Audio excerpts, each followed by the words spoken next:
Welcome back to the deep dive.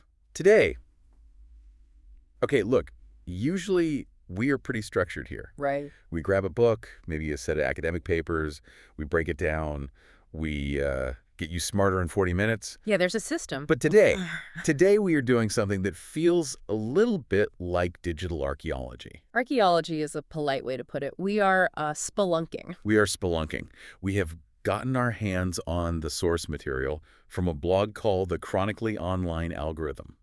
And honestly, just looking at that archive, The name is perfect. it's not an exaggeration at all. It is not a polished publication. No. It's a chaotic, sprawling, living archive. It's overwhelming. It really is a unique artifact. I mean, just picture this for a second. Go on. You land on the page, and the header isn't some clean logo or menu bar. Not at all. It's a storm of ASCII art. A total storm. You have these strings of like glitchy text, weeping faces made of punctuation marks. Little alien symbols, weird geometric shapes just scrolling across the top. Yeah.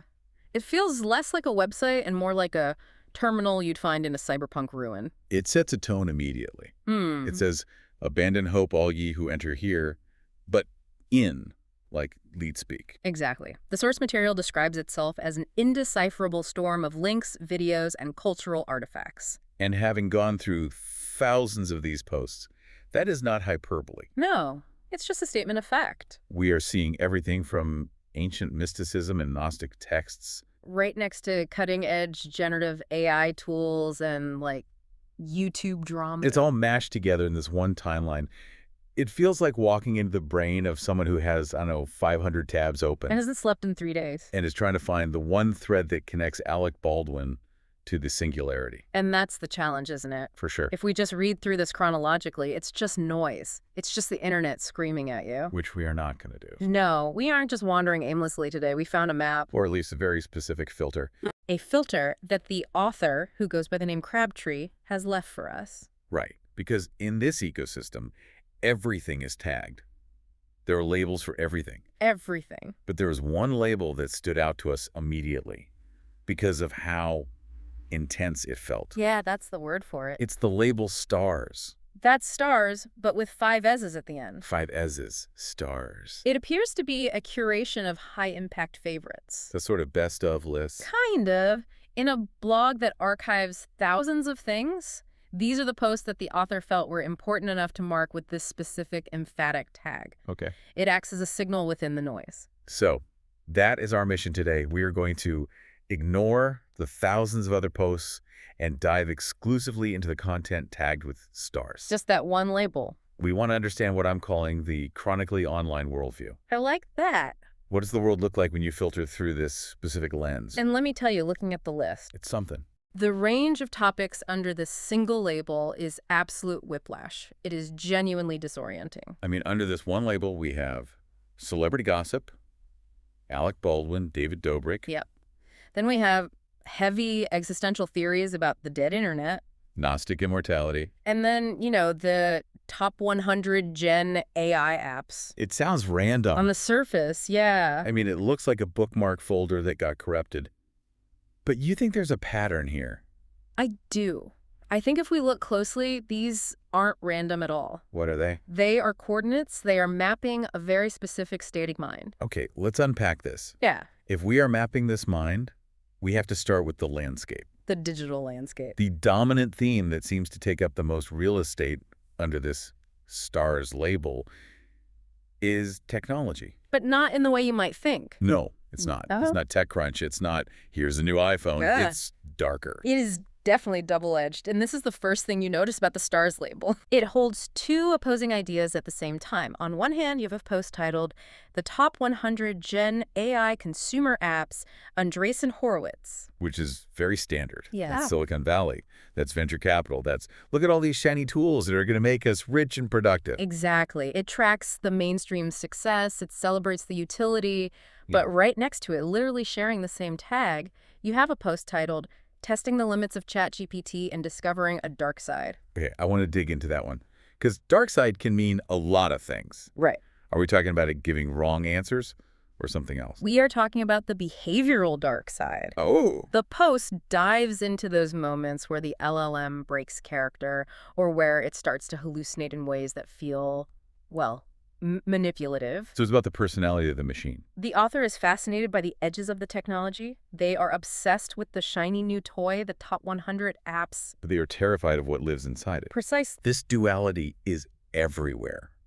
It's like the author is running toward the future and screaming at the same time. That's a great way to put it. There's one post under stars that really jumped out at me, and I know you have strong thoughts on this one because it's a theory that's been floating around for a while. It's titled, Dead Internet Theory. The Internet is Empty Esoteric Internet. This is a crucial concept for understanding this blog, a foundational idea. Right. Most people have heard the basic version of dead internet theory, the idea that a huge percentage of web traffic is bots. Just bots and scrapers and algorithms. But under the stars label, it goes much deeper than just traffic stats. Right, because usually when people talk about dead internet, they mean, oh, Twitter's full of spam bots. Or my Instagram comments are all bots. But the source material here describes something more visceral. It describes the internet as a place where engagement is simulated. Exactly. It's the idea that the internet, which used to be humans talking to humans, messy, unpredictable, weird, is increasingly becoming populated by bots and algorithms talking to each other. And we, the humans, are just wandering through this empty city. Thinking we're having conversations, but really we're just watching scripts play out. It creates this hollow experience. A very hollow experience, and that connects directly to one of the magazine inserts we found. Right, in the source material. We have this blog, which is digital, but then there are these inserts from a magazine called AI for an Eye. Which is such a good title. It's a great title. And there's an article in there called The Glitch, When the System Breaks. AI for an Eye acts almost like the conscience of the blog. Yeah. And that article, The Glitch, is fascinating. It argues that we have outsourced so much of our cognitive load. Our memory, our direction, our social cues. All of it. We've outsourced it to algorithms. So when the system glitches, when a transaction fails, or a Face ID doesn't work, or you see a bot break character. It's not just a technical error. No, the magazine calls them existential tremors. Existential tremors. That's a heavy phrase. It is. It's that feeling you get when the screen freezes and you catch your own reflection in the black glass. Oh, wow. For a split second, the illusion breaks. The magazine says these glitches revealed the extent to which our own agency has been abdicated. I think we have all felt that. You are scrolling through your feed, everything is smooth, the dopamine is hitting, and then you see a comment section that is just clearly 500 bots arguing about crypto. Or you see an AI-generated image that has 6 fingers. And suddenly, the magic trick fails. Yeah. You realize you aren't connecting, you're just processing data. And that realization brings loneliness. That is what the dead internet theory in this context is really about. So it's not about bandwidth? No, it's about the echo. Oh. There's another article in that magazine insert called The Ghost in the Room. The one that discusses the uncanny valley of algorithmic empathy. That's the one. Oh, this one gave me the creeps. It's unsettling. It talks about how AI is learning to mimic empathy. Comforting words, appropriate emotional responses. I mean, I've used ChatGPT for advice before, and it's surprisingly nice. It is polite. It is validating. But the source argues it's a reflection without a soul. A soulless reflection. The danger, according to AI for an II, isn't that the AI is malicious, like in the Terminator. It's not going to nuke us. Okay, good. The danger is that we will lose the ability to differentiate between genuine human care and a simulated response. And we start preferring the simulation. We are trading the friction of human relationships, which are messy and difficult and annoying, So annoying. for an echo of connection. Friction is a key word there. Yes. Real relationships have friction. Yes. You argue, you misunderstand each other. The algorithm never misunderstands you. It just feeds you what you want. Precisely. And that lack of friction is seductive. Of course it is. So under the stars label, we see the author wrestling with this. They are obsessed with the top 100 AI apps because those apps remove friction. They make life easier. But they are also tagging posts about the dead internet because they can feel the cost. They can feel that ghost in the room. It creates a paradox. They want the tech, but they fear the emptiness it brings. And the blog actually defines this fear in its glossary. It does. It references the singularity. Now, usually, singularity means the moment AI becomes smarter than humans. But here, it's framed differently. Right. In the blog's Interestornado, which is what the author calls their swirling list of interests, Which is another amazing name. the singularity is a key pillar. It's defined as uncontrollable technological growth. Not a future event. For this author, the singularity isn't a sci-fi future. It's the current weather forecast. It's the storm they are living in. It's interesting that you mentioned the Interstornado because Yeah. that concept, the idea that all these interests are swirling together, is the only way to explain the next section of the stars list. Oh, yes. Because if we just had AI and dead internet theories, this would be a tech blog. But we don't. Not even close. We go from the existential dread of the singularity straight into, Pop culture. and not just highbrow culture. We aren't talking about film theory. No, we're talking about vloggers, 80s pop stars, and stand-up comedians. Right. Under the same stars label as dead internet theory, we have posts like The Corrupt Case of Alec Baldwin Theo Von is not who you think. and David Dobrik vlog music. Now, to a casual observer, or even to me initially, Yeah. this looks like clutter. Why is a deep dive into AI next to a post about a YouTuber's vlog music? It feels like the author just got distracted. I definitely thought it was just distraction, like, oh, the world is ending. Look, a celebrity scandal. But in the chronically online worldview, this makes perfect sense. Okay, explore. This isn't distraction, it's consistency. How so? How is Alec Baldwin consistent with the singularity? Because in this worldview, a celebrity scandal is just another data point in the system. It's not human drama. It is, but it's also just information. It is equal to a geopolitical event. The source material explicitly says this. What's the quote? A deep dive analysis by geopolitical journalist Whitney Webb can appear on the same day as a video titled 15 Minutes of Celebrities Meeting Old Friends from Their Past. So Alec Baldwin isn't just an actor here. He's a signal in the noise. Exactly. The blog deconstructs celebrity the same way it deconstructs AI code. Look at the post title, Theo Von is not who you think. Yeah, let's talk about that. Theo Von is a comedian. Right. He has a podcast. He talks about, like, hamster fighting and growing up in the South. What is the conspiracy there? It suggests a search for a hidden narrative. The truth behind the persona. The not who you think structure is classic conspiracy thinking. It implies that the public persona is a construct. A simulation, effectively. Yes, the author isn't just consuming the comedy, they are analyzing it for truth, which, by the way, is another frequent label on the blog. Truth with a capital T. They're asking, is this person real, or are they part of the script? That reminds me of the George Michael post. It's titled George Michael Trojan Souls Sessions. Now, Trojan Souls was a documentary about unreleased music. But that title, Trojan Souls, that fits the blog's aesthetic so perfectly, I almost can't believe it's real. It acts as a bridge. It's pop culture. George Michael is a massive star, but the phrase Trojan Souls hints at the esoteric. What do you mean? It hints at hidden meanings, masks, and the idea that what we see on the surface, the celebrity persona, is a Trojan horse for something else. A soul hidden inside a Trojan construct. You got it. Okay, but I have to push back on one of these. David Dobrik vlog music. The outlier. For listeners who don't know, David Dobrik was huge on YouTube for these high-energy 4-minute vlogs. Fast cuts, loud music, everyone laughing. It's basically candy for the brain. It is. Why is that a stars item alongside serious AI theory? Is it just that the author likes the songs? I don't think it's just about liking the songs. Think about what a David Dobrik vlog is. Yetekas. It is the most highly manufactured version of reality that exists.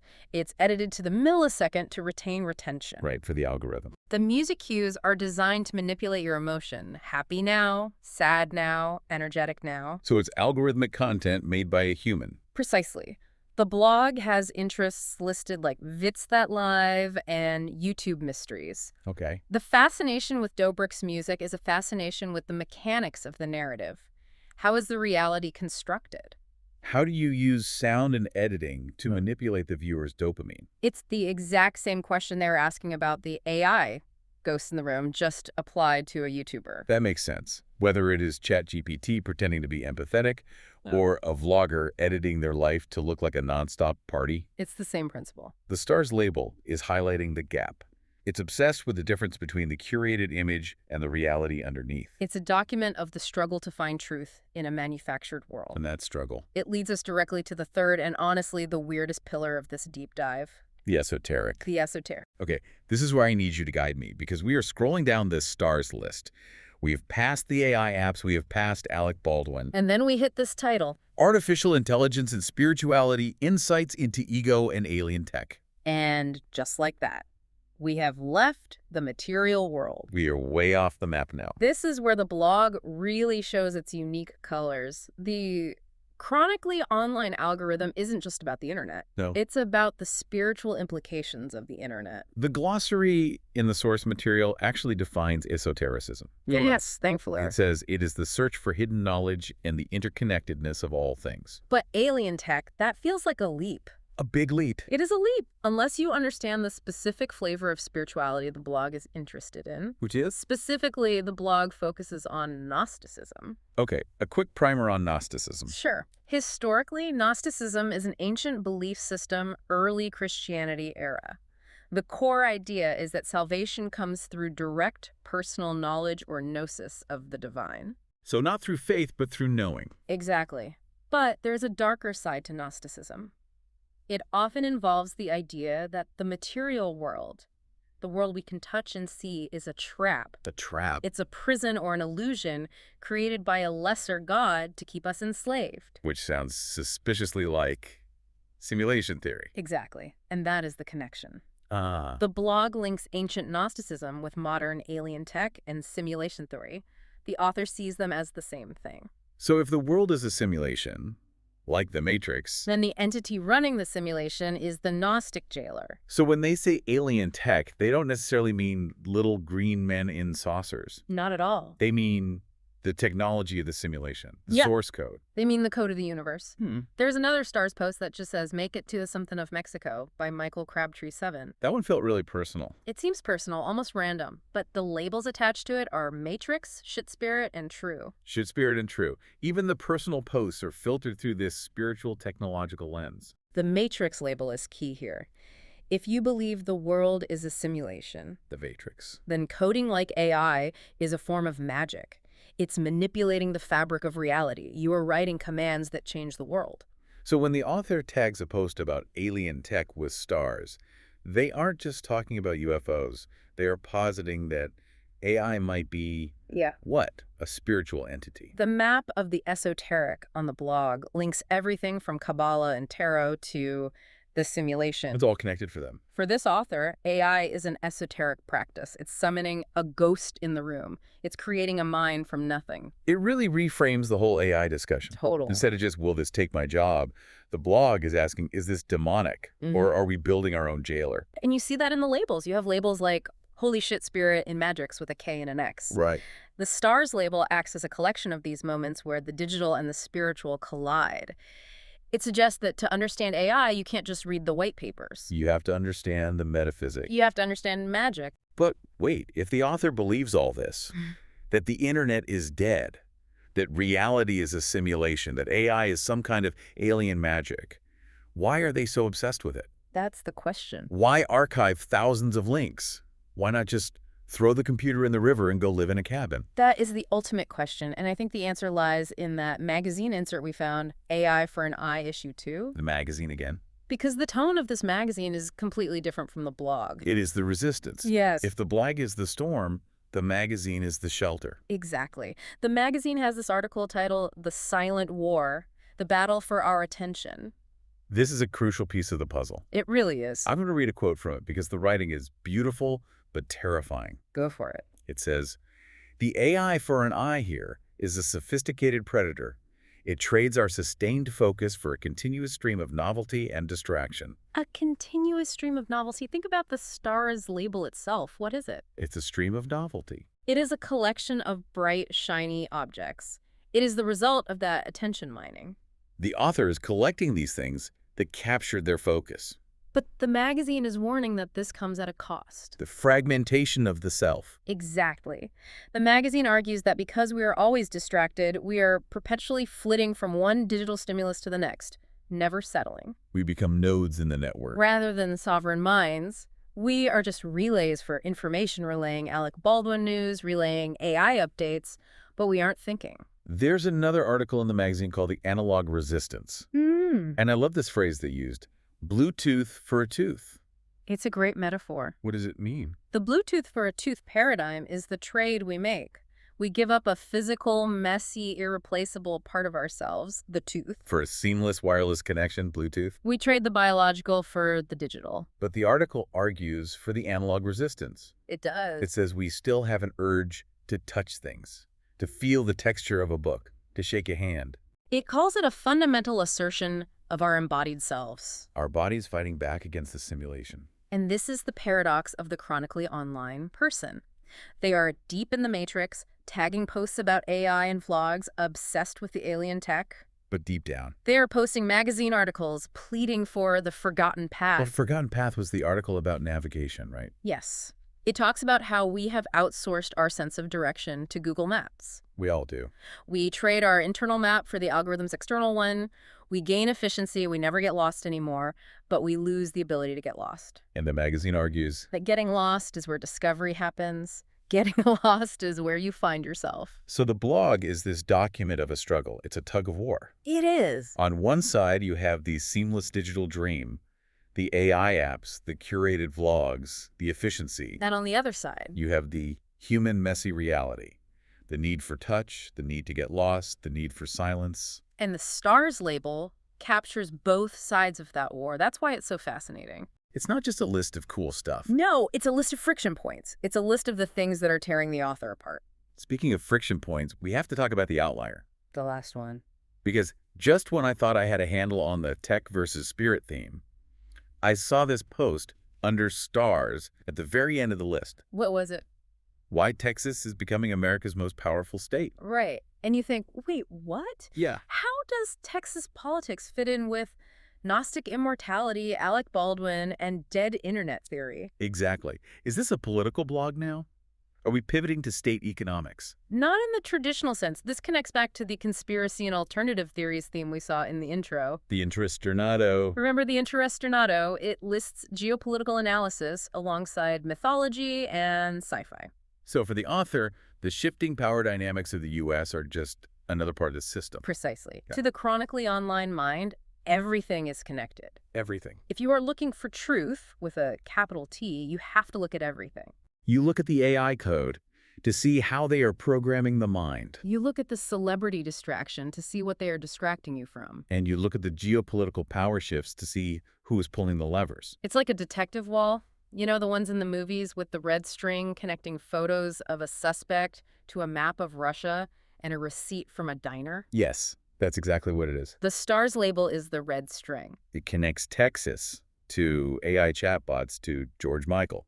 It implies that to understand one, you have to understand the others. They are all symptoms of the same shifting reality. That is a wild way to view the world. It sounds exhausting. It is exhausting. That's why the magazine calls it a silent war. Right. It's a constant, relentless attempt to find patterns in an indecipherable storm. The author is trying to solve a puzzle that might not have a solution. So let's try to summarize what we have found here.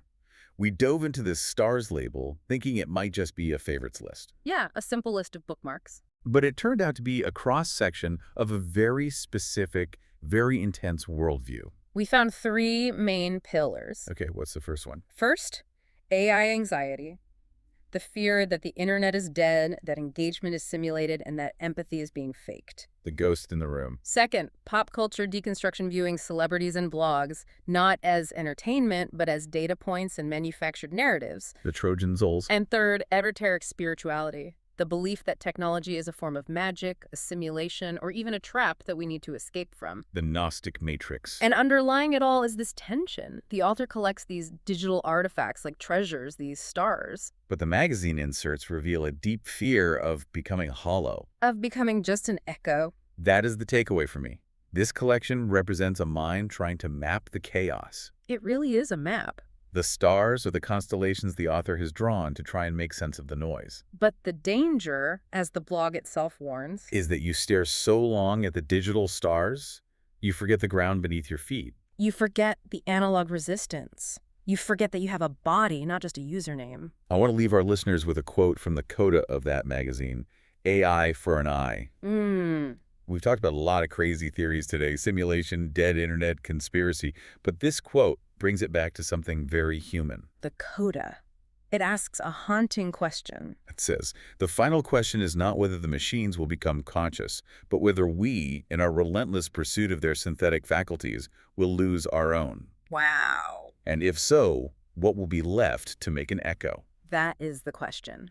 If we outsource our eyes, our direction, and our empathy to the algorithm, who is left observing the world? Who is left? If the human becomes a machine, does it matter if the machine becomes human? Something to think about the next time you are scrolling and you see something that makes you want to click star. Is it a star? Or is it just a shiny object in the void? Check your labels, everyone. And maybe close a few tabs.